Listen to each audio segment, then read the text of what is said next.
I'm Matt McClure, and this is Currents. Should the government require all insurance plans to cover birth control? The Catholic Church says no. Plus, Rick Perry says he feels called to run for president. But are voters willing to place their faith in the Texas governor? I believe it's absolutely a possibility that God could be speaking to him. I noticed... To have him run for president? Yes, possibility, absolutely. And is she fit for office? Physically fit, that is.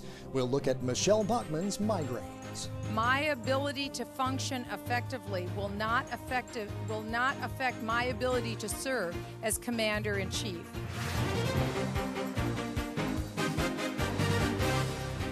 Well, good evening, and thanks so much for joining us tonight. One of 8 recommendations made by the Institute of Medicine, that's a panel of health experts advising the government, has managed to ignite the next firestorm in the ongoing clash between the Obama administration and the pro-life movement. The experts recommend that the government require health insurance companies to cover birth control for women as preventative care without any co-payments. If adopted, this would mean that millions of women would have free access to a wide variety of birth control methods, including emergency contraceptives like Plan B or like Ella. Now, in a strongly worded press release, Cardinal Daniel DiNardo condemned the government for considering a mandate that would force all Americans to carry and pay for health insurance that violates, quote, the deeply held moral and religious convictions of many. Well, to talk more about the recommendations and see what the next steps are for the pro-life movement in light of those recommendations, I spoke earlier today with Deirdre McQuaid of the USCCB Secretariat of Pro-Life Activities. Well, first of all, just clear up for us exactly what it is about these recommendations that the bishops find so disturbing. Well, you described them rather well, but they're even worse than that. The recommendations by the Institute of Medicine would impose a mandate. That's an absolute legal requirement with, as far as we know so far, no provision for conscientious objection for all private health plans to include coverage with no copay. They call it first dollar coverage, right? Of all forms of contraception that are considered contraception by the FDA, which includes, as you mentioned, morning after pills, and Ella, which is abortion-inducing, it acts like RU486, as well as the IUD, which almost always has an abortifacient mechanism, if not its primary mechanism, as well as, and this is something that's kind of flying under the radar these days, surgical sterilization. That the surgery of female sterilization would be included under all health plans, public and private, with absolutely no copay.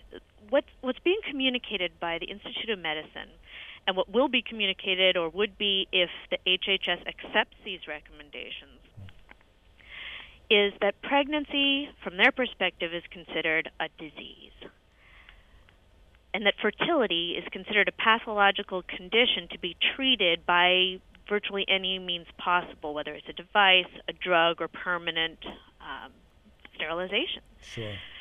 And it's sending a signal loud and clear that pregnancy is considered, it is often a challenge for women, but they're saying medically it's burdensome, it's something that should be treated as a disease. And we would say women who have difficulties or need to space their pregnancies, etc., they don't need to resort to that.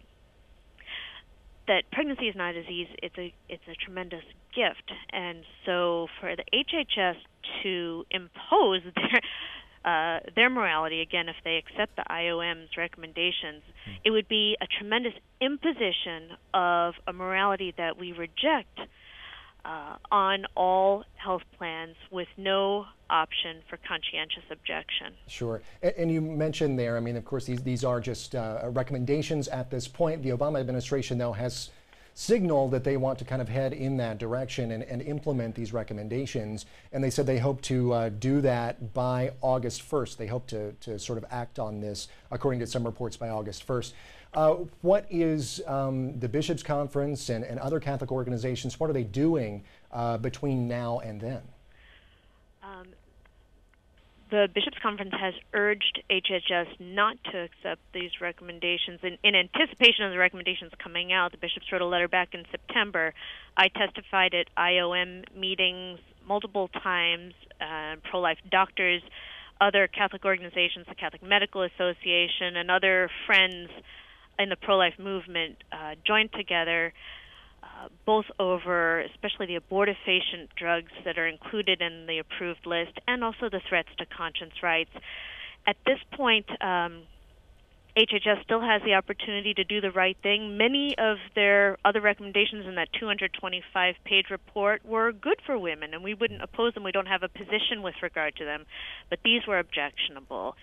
And HHS can do the right thing and step back from that ledge and say these will continue to be considered elective procedures that people can pay for through their own monies, et cetera, or they can choose an insurance plan that does cover it, but they also have the option. People like me and yourself, I'm sure, would not want plans that they're buying into that cover morally objectionable procedures.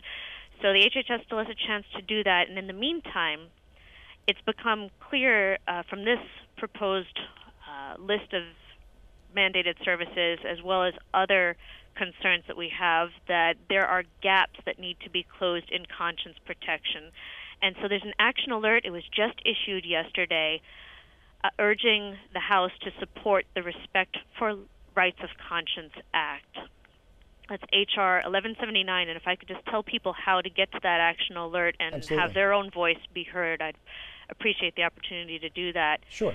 Our cousin organization, the National Committee for a Human Life Amendment, NCHLA,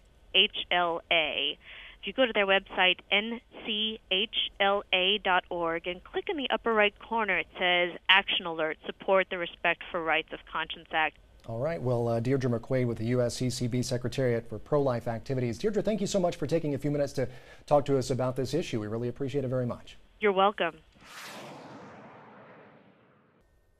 Of course, a very interesting debate there, and we'll continue to follow any developments. Well, coming up, you say you've never been to the Vatican in Rome. Well, you've got enough to sweat over. We'll teach you how you can carry it in your pocket. Yeah, you'll get that story and the rest of the day's headlines coming up next.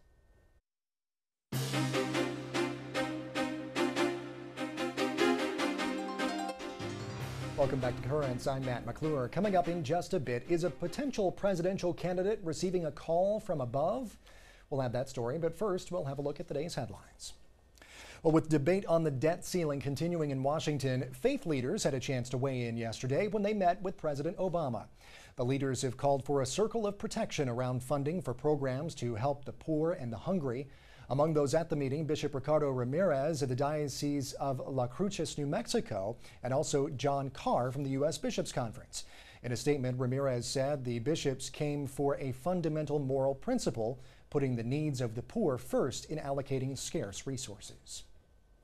Well, meanwhile, the people on both sides of the debate used religious arguments yesterday during hearings on the Respect for Marriage Act in the Senate Judiciary Committee.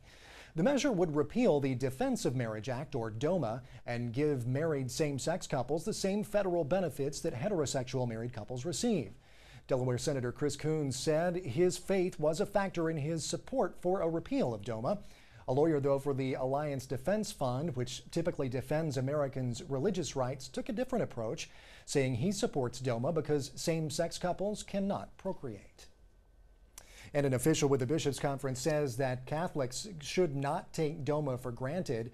Dan Avila, a policy advisor to the bishops on marriage and family issues, tells Catholic News Agency that Catholics and Catholic institutions concerned about marriage and the family need to advocate for DOMA. Well, there are new developments in the tragic story of an 8-year-old Brooklyn boy who was abducted and killed last week. An autopsy shows Levi Kletsky had been given drugs before being smothered to death. Police say the suspect, Levi Aaron, killed the boy, cut up his body, and disposed of it in his freezer and in a dumpster. Kletsky came from an Orthodox Jewish family in Borough Park. The boy's parents have set up a fund in his honor to help children and families dealing with personal difficulties. Now, meanwhile, a city councilman says he will introduce a law to create safe havens for lost or otherwise distressed children. Ohio Governor John Kasich has signed a bill banning late-term abortions in his state. The measure bans abortions after 20 weeks if the doctor determines the baby is viable outside the womb. That law includes an exception if the mother's life is in danger. Well, a spokesman for the Vatican is disputing claims that the Holy See blocked Irish bishops' attempts to handle sexual abuse by priests. Irish lawmakers claimed that a 1997 letter from the Vatican instructed Irish bishops to not report abuse to the police. Vatican spokesman Father Federico Lombardi said, though, that the accusations demonstrate little awareness of what the Holy See has actually done over the years to help effectively address the problem. Now, Lombardi said that there is nothing in the letter to suggest Irish bishops were told to ignore civil law. Lombardi made it clear, however, that his remarks were not an official response from the Vatican. Well, it is a new name, but the same mission for the popular college campus ministry called Campus Crusade for Christ. It's gone by that name since its founding 60 years ago, but now it's changed its name to Cru, spelled C-R-U. The vice president for the interdenominational ministry says the word crusade had become problematic, with many people associating it with the Crusades of the Middle Ages.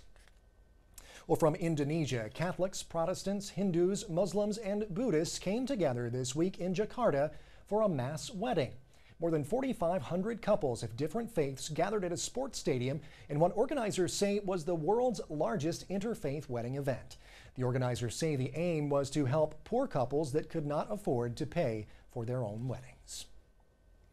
Well, it is not exactly the Pope on wheels, but the Vatican is going mobile. Rome Reports has details.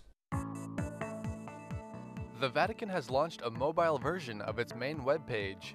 By visiting mobile.vatican.va, all the Holy See's online services is now available on your handheld mobile device.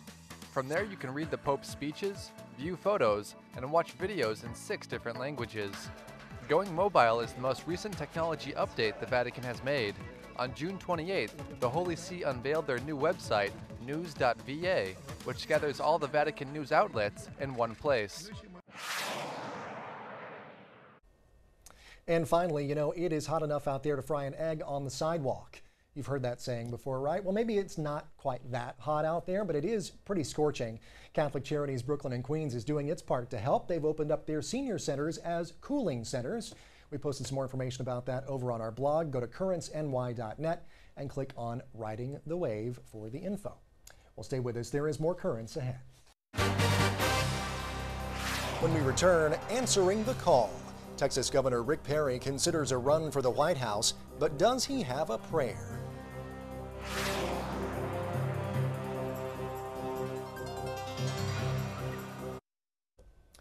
Welcome back. Well, it may not be as slow going as the debt ceiling negotiations, but the crowded GOP field of candidates for the nation's top job, well, it's beginning to take shape now.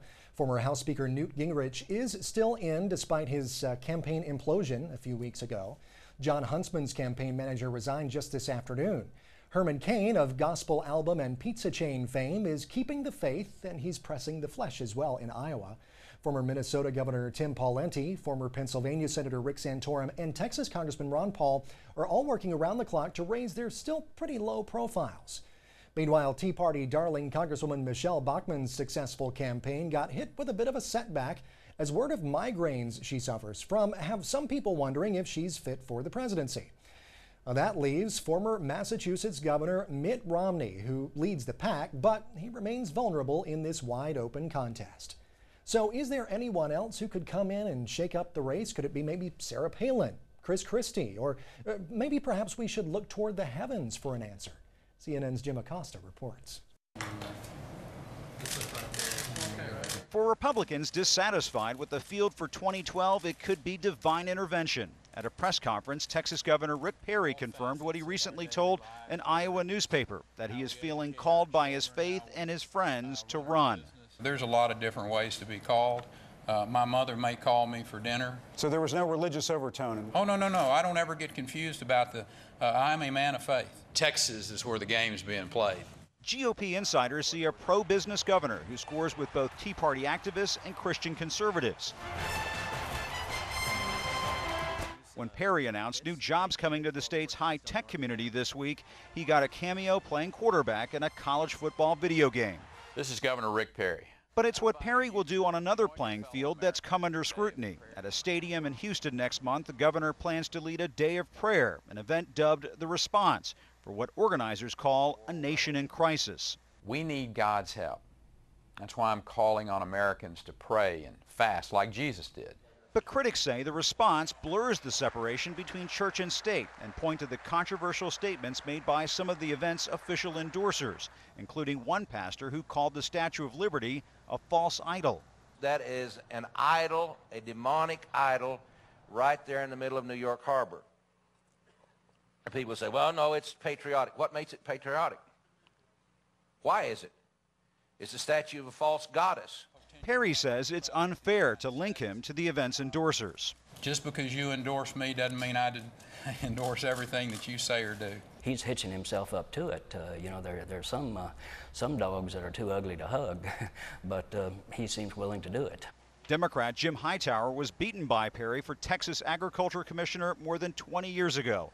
He says Perry's talk of being called to run is an obvious appeal to Christian conservatives, tried by another Texas governor, George W. Bush. I don't know what he actually believes. I know how he's positioned himself, and that is far to the right of George W. Pastor Bob Long, who has prayed with the governor and plans to attend the response, sees something else. I believe it's absolutely a possibility that God could be speaking to him. I noticed. To have him run for president? Yes, possibility, absolutely. From holding a teleconference with South Carolina pastors to dining with potential presidential donors, Perry's schedule suggests he is seriously considering a run. They say everything is bigger in Texas, and so is the speculation swirling around Rick Perry. Well, that was CNN's Jim Acosta reporting. Well, stay tuned as Currents continues its look at the ever-shifting Republican field of presidential candidates. Well, finally tonight, just how bad are Michelle Bachmann's headaches, and are they so bad as to make her unfit to be commander-in-chief? Well, that's the question a lot of people are asking in the aftermath of the revelation that the Minnesota Congresswoman suffers from migraines that have been described as debilitating and incapacitating. That's not the kind of news you want out there when you're in the middle of a rough-and-tumble campaign to possibly unseat President Obama. Well, her political rivals wasted no time weighing in. All of the candidates, I think, are going to have to be able to demonstrate they can do all of the job, all of the time. What does that mean? Well, if you're going to be president of the United States, you got to be able to do the job every day, all the time. You know, there's no real time off in that job. There's no question in my mind that Michelle Bachmann's health is in no way an impediment to her being able to serve as president. She and I have differing views, I'm sure, on some issues. We'll campaign in various states and express our views, but her health should not be an issue in a campaign. I have no question about that in my mind. Well, while it might be a settled issue in Governor Mitt Romney's mind, the question remains fit or unfit. CNN's Lisa Sylvester has more on the story. A press secretary for Michelle Bachmann's campaign told CNN, like millions of Americans, Congresswoman Bachmann suffers with migraines, and they are under control when treated with medication. They want to blame it on you! But at least 3 people close to Bachmann paint a different picture in an article by the online publication The Daily Caller. They describe the headaches as incapacitating and debilitating and cite at least 3 times when Bachmann had to be hospitalized because of the severe migraine. They said that about once a week she has one of these headaches occur, and many times it can be a couple hours, but many times it is also 1 or 2 days, and the way they described it is that it incapacitates her, that she can't function, she can't work or focus on work-related matters. According to the Daily Caller, at least on 3 occasions, Bachmann had to cancel several scheduled events. For those who suffer from migraines, they are more than a throbbing headache. Migraines start in an area called the midbrain. It then progresses and involves the cerebral cortex. It can affect vision, speech, and concentration, depending on the severity, says neurologist Dr. Mark Schlossberg. Imagine if you have a migraine and you have all of these sensitivities to light and sound, and you're nauseous. Generally, somebody with a migraine is lying in bed with the lights out and the TV off. And sometimes these last up to 3 days. Schlossberg hasn't treated Bachmann, but says medication can help. Bachmann has been surging in the polls, making her more of a target for political opponents. She addressed the issue head-on at a campaign event. I prescribe medication that I take on occasion whenever symptoms arise, and they keep my migraines under control. But I'd like to be abundantly clear. My ability to function effectively will not affect my ability to serve as Commander-in-Chief. There you go. You can make up your own mind about the issue. That is CNN's Lisa Sylvester reporting. And that is it for this edition of Currents, but be sure and join us tomorrow. We'll bring you the story of some Brooklyn, New York sisters who will be making their mark in Madrid, Spain during this summer's World Youth Day. You'll want to tune in for that. But until then, be sure and visit us online over at currentsny.net. That is our website address. You can go there and watch selected reports from the show and also full broadcasts. You can also friend us on Facebook or follow us on Twitter. We're all over the place on the web. We are at CurrentsNY on Twitter. For all of us here at Currents, I'm Matt McClure. Thank you so much for watching. Have a great night.